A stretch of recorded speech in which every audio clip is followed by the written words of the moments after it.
Tema da noite de hoje, já um tema talvez conhecido de alguns que já assistiram, não é? Bem-aventurados os brandos e pacíficos, e talvez novidade para alguns. E como, não é? Nesse mundo de hoje em dia a gente utilizar essa receita, não é? Como ser brando, como ser pacífico diante de tantas agruras, tantas tribulações, não é? Basta passar daquele portão ali que a gente se depara com cada situação, não é? Que tira a gente do sério. Mas o Evangelho nos dá o caminho, o Evangelho nos dá a receita, não é? Então, sem mais delongas, nós temos aqui o objetivo da noite de hoje, que é esclarecer qual deve ser o nosso comportamento perante exatamente as injúrias e as violências de que somos vítimas e mostrar que recompensas teremos sendo brandos e pacíficos. Tem recompensa? Só tem. Vamos lá então. Começando aí com o Sermão da Montanha, essa valiosa contribuição que o nosso governador do planeta Terra nos deixou, e ele é aí o mais famoso, não é, dos sermões de Jesus Cristo, serve, né, até hoje para todos nós, e fica a sugestão que todos procurem ler em casa quando chegarem o Sermão da Montanha. E muitos, não é, consideram esse sermão de Jesus como uma norma da vida cristã. Lá vão estar todos os pilares, todas as bases de que nós necessitamos para trilharmos a nossa caminhada terrena, não é? Se nós quisermos alcançar essa evolução espiritual, o Sermão da Montanha já nos dá uma excelente dica de como devemos proceder. Mas e o que são as bem-aventuranças tão faladas, não é? Que Jesus pregou? Como a gente deve entender essas bem-aventuranças? Elas nada mais são do que as qualidades, não é? As virtudes ou disposições necessárias para que se consiga acessar o reino dos céus. E como reunir essas qualidades? Como desenvolvê-las? Se nós, como já foi sugerido no início da palestra, buscarmos esse auxílio por meio do Sermão da Montanha e também estudando a doutrina espírita, e aí fica o convite de sempre para vocês, inclusive esta quinta, né? Já começam as turmas de ERG, para quem tiver interesse de vir estudar com a gente a doutrina. Esse estudo ele já nos propicia ferramentas de como desenvolver, como trabalhar essas qualidades e virtudes que vão nos possibilitar entrar no reino dos céus. E aí vem a dica, não é? A doçura, a afabilidade, a paciência, a obediência e a resignação. Essas seriam as qualidades, dentre tantas, mas talvez as principais, que mais agradam a Deus. E por que é tão difícil a gente exercitar e desenvolver essas características, essas virtudes, essas qualidades? Porque nós, imperfeitos que somos, ainda temos aquela necessidade de sermos retribuídos de forma imediata. A gente quer tudo hoje, a gente quer tudo agora, e a gente só trabalha e só se dedica e só faz as coisas se do lado de lá estiver algum irmão que nos retribua imediatamente aquele carinho, aquela doçura, aquela afabilidade. Quando a gente tem de volta a incompreensão, quando a gente recebe de volta a ingratidão, qual é a nossa primeira tendência? É de repulsa, né? A gente já quer se afastar do irmão, ou então a gente quer encerrar aquela nossa obra e dar as costas. A gente só quer ser amável com quem é amável conosco. Isso é uma imperfeição ainda nossa e nós precisamos trabalhar. Quando nós deixamos de levar em consideração essa ingratidão do irmão e trabalhamos com afinco, trabalhamos sem esperar nada em troca, quem evolui mais rápido? Nós mesmos.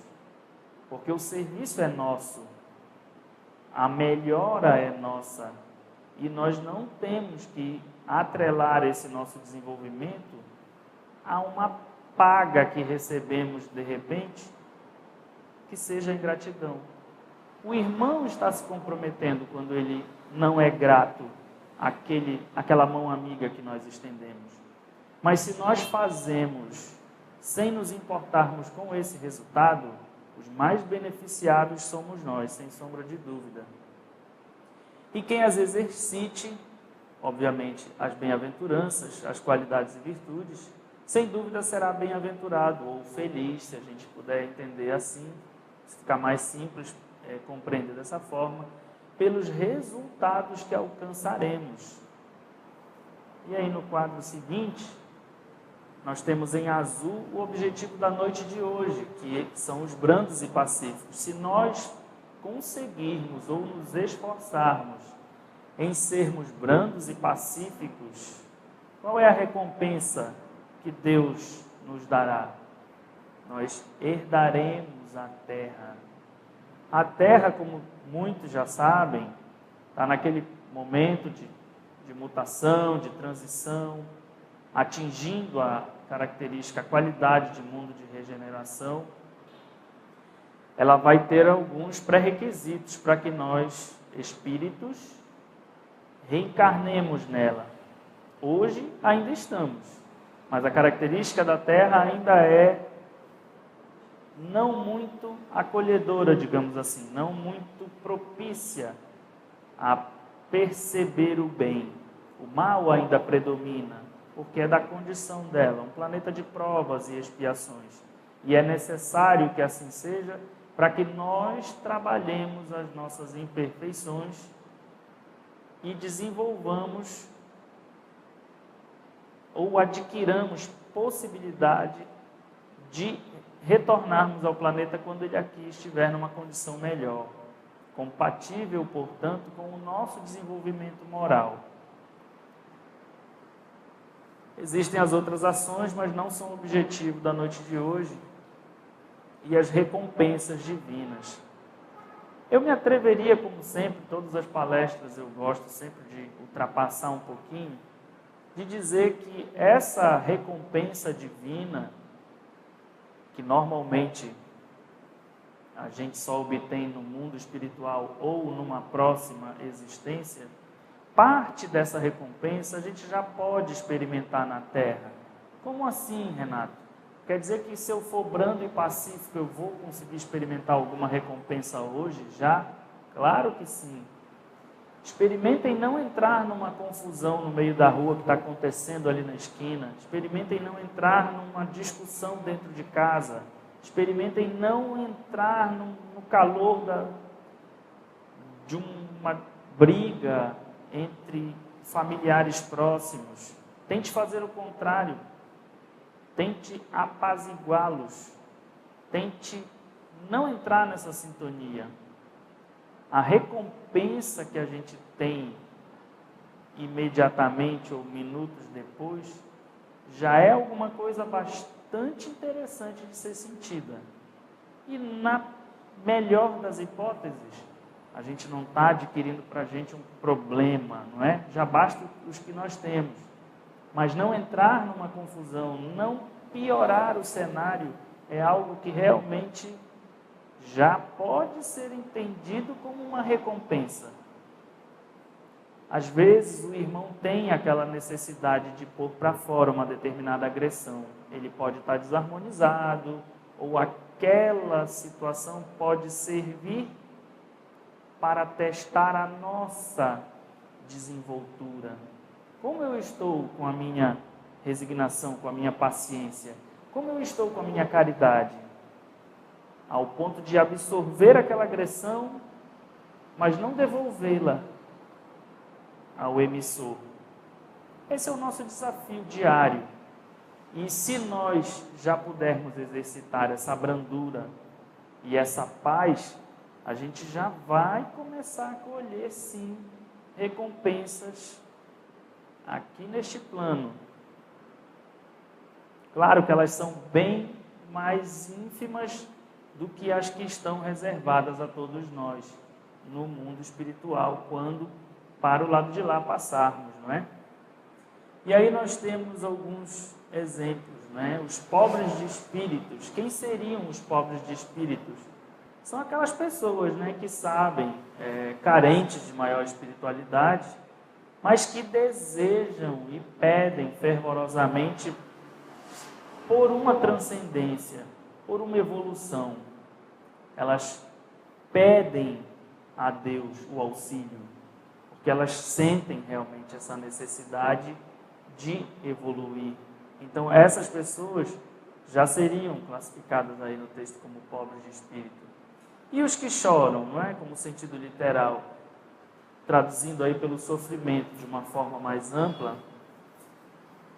Sofrer, todo mundo sofre, isso a gente sabe. Todos nós temos problemas de todas as ordens. Agora, sofrer de modo resignado, sofrer entendendo por que está passando por aquilo, sofrer sem reclamar, sem se maldizer, sem espraguejar, sem atribuir a Deus o sofrimento pelo qual chega até nós, isso sim é uma prova de grandeza, isso sim é uma prova de evolução, não é? E eu também não tenho o direito de fazer sofrer os outros porque eu estou sofrendo. Se sofro, é porque é necessário ao meu aprendizado, ou porque eu ainda também não aprendi a lidar com aquilo. No momento que eu entendo que aquele sofrimento que chega até mim é necessário para que eu corrija o meu comportamento, a minha forma de agir, eu passo a me resignar, eu passo a entender que aquilo é necessário e que eu estou errado, e que eu preciso recalibrar minha rota. Então, isso é sofrer resignadamente, e esse sofrimento, como diz o texto ali no finalzinho, ele não nos dá o direito de transferir a outrem o nosso sofrimento. Eu não tenho que fazer sofrer a minha mãe, o meu pai. Se o sofrimento é meu, eu tenho que trabalhar este sofrimento intimamente. É claro, se eu percebo que o meu irmão está sofrendo, é prova de caridade eu tentar consolá-lo, eu tentar acolhê-lo, eu tentar estender a mão e me colocar à disposição do irmão. Mas eu quero que vocês tentem refletir nesse aspecto. O sofrimento, quando chega até nós, quando o sofrimento é nosso, a gente não tem o direito de externá-lo, espalhando o sofrimento por onde quer que a gente ande. Eu não vou ser uma nuvem negra, né? Que por onde eu caminho, eu vá levar a dor e o próprio sofrimento, como a palavra diz. Eu preciso internalizar, eu preciso compreender que aquilo é realmente necessário para a depuração do meu espírito, buscar entender por que estou sofrendo, mas resignadamente continuar a minha caminhada. Todos nós temos um quê para desenvolver, temos um percentual para evoluir, e por isso estamos aqui. Nenhum de nós é privilegiado ao ponto de não sofrer. Todos temos as nossas parcelas, as nossas cotas de resgates a fazer e de evolução a atingir. Os mansos, não é? Os que não agridem e não violentam, e assim não provocam e nem geram novos problemas. Falei agora há pouco que a gente já colheria algum proveito, alguma recompensa se nós não entrarmos, não é? Nas discussões dos outros, nas confusões que não nos diz respeito. E essa é uma qualidade dos mansos, não é? Não gerar novos problemas. Se eu obedecer, se eu seguir fielmente esses mandamentos, se eu seguir esses pilares, esses preceitos contidos lá no Sermão da Montanha e na própria doutrina, no nosso próprio Evangelho, eu terei grandes chances de herdar a terra e de reencarnar num lugar melhor do que hoje ela é. Eu já sou extremamente otimista, eu acho que a terra é fantástica, ela tem lugares incríveis. Mas o que atrapalha, digamos assim, a nossa estada aqui? Somos nós mesmos, com as nossas imperfeições, com o nosso egoísmo, com o nosso orgulho. Nós queremos sempre estar acima um do outro, nós queremos vantagens, queremos tapete vermelho, queremos, não é, ser VIP. Mas chegará a hora que estaremos aptos a retornarmos a este planeta ou a outros de configuração semelhante, uma vez que há muitas moradas na casa de meu pai, e aí termos uma casa melhor para continuarmos a nossa trajetória, não é? E os que têm fome e sede de justiça? São aquelas pessoas que querem a verdade e o bem, não é? Elas terão com fartura, desde que tenham semeado, não é? Essa mesma justiça, essa mesma ânsia, não é? De equidade. Eu não posso querer destaque, eu não posso querer o meu sucesso em razão, em detrimento do prejuízo do meu irmão. Eu tenho que me alegrar com a vitória dele e tenho que respeitar também os direitos dele. É dever meu. Eu preciso obedecer a isto. Então a fome de sede de justiça está ali intimamente ligada com aqueles que buscam a verdade e o bem, indistintamente, não é? Os limpos de coração, os que não têm malícia nem maldade e agem com toda pureza e sinceridade de propósitos, e assim não pactuam com o mal, limpos na sensibilidade, percebem melhor o que é próprio da espiritualidade superior.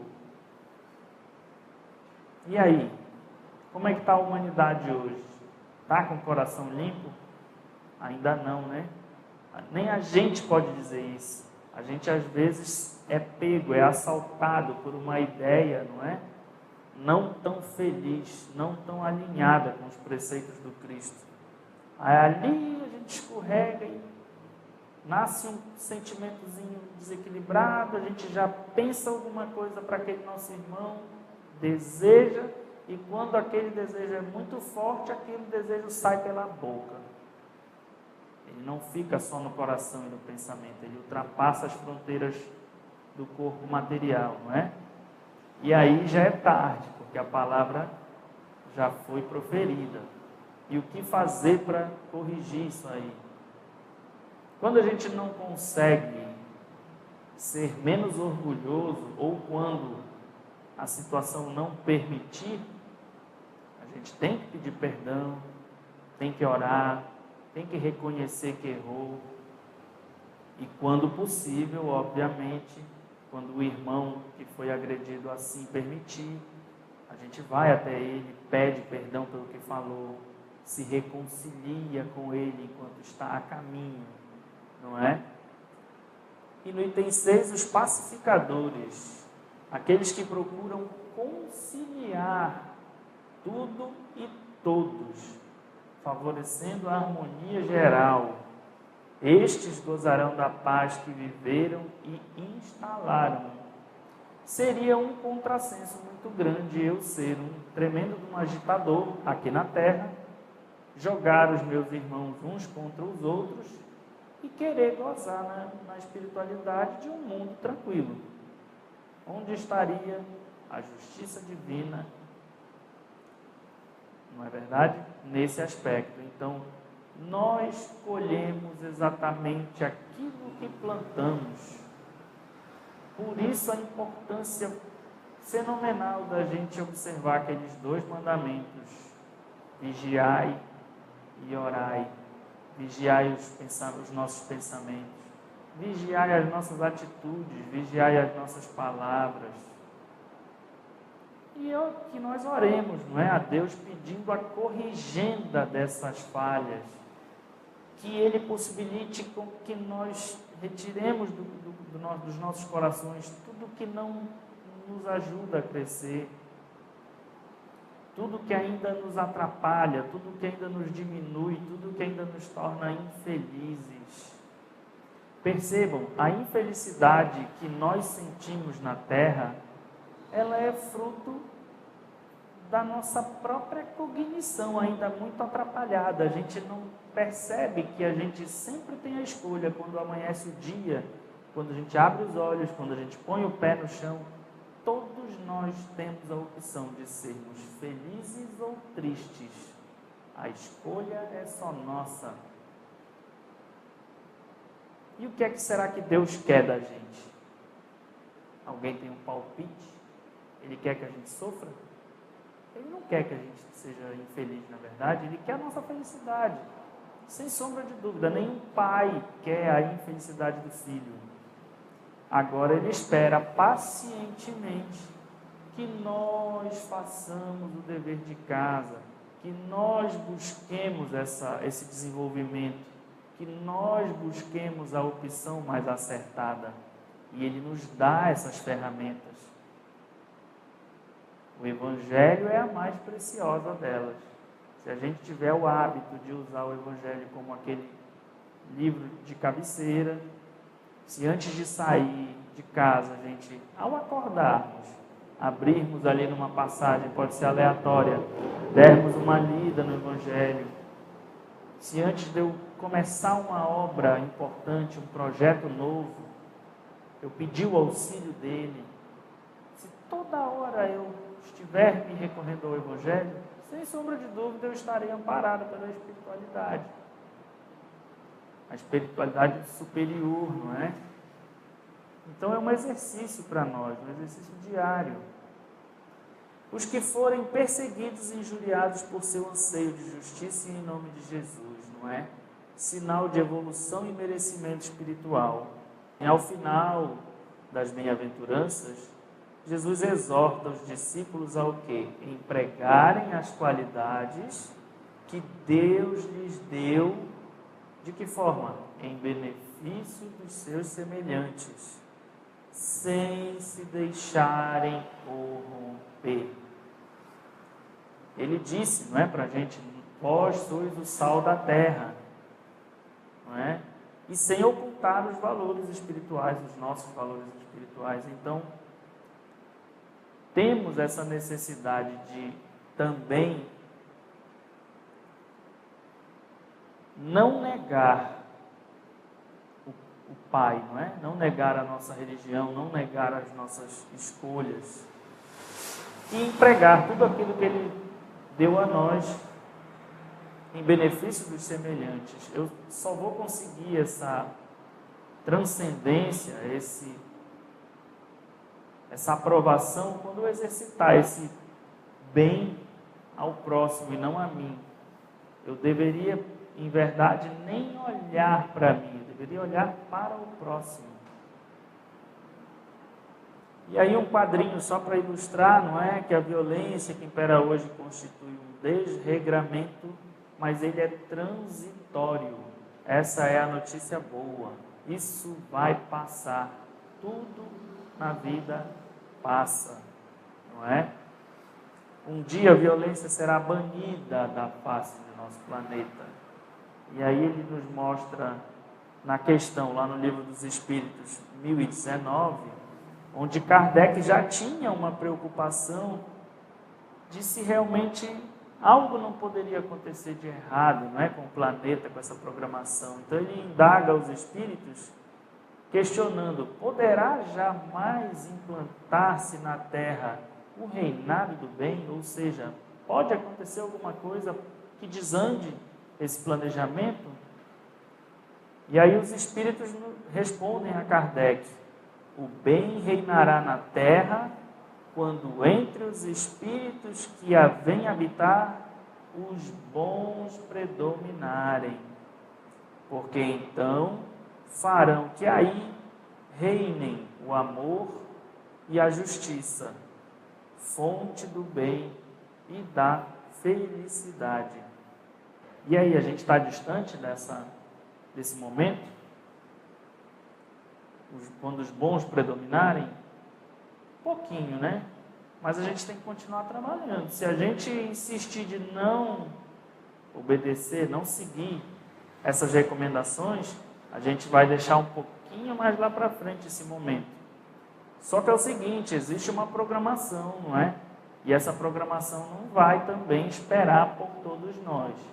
Se nós insistirmos com as nossas deficiências, com as nossas limitações, com a nossa teimosia em continuarmos procedendo de maneira equivocada, fraternalmente, nós seremos convidados a habitar outros mundos, talvez não tão bons quanto o planeta Terra.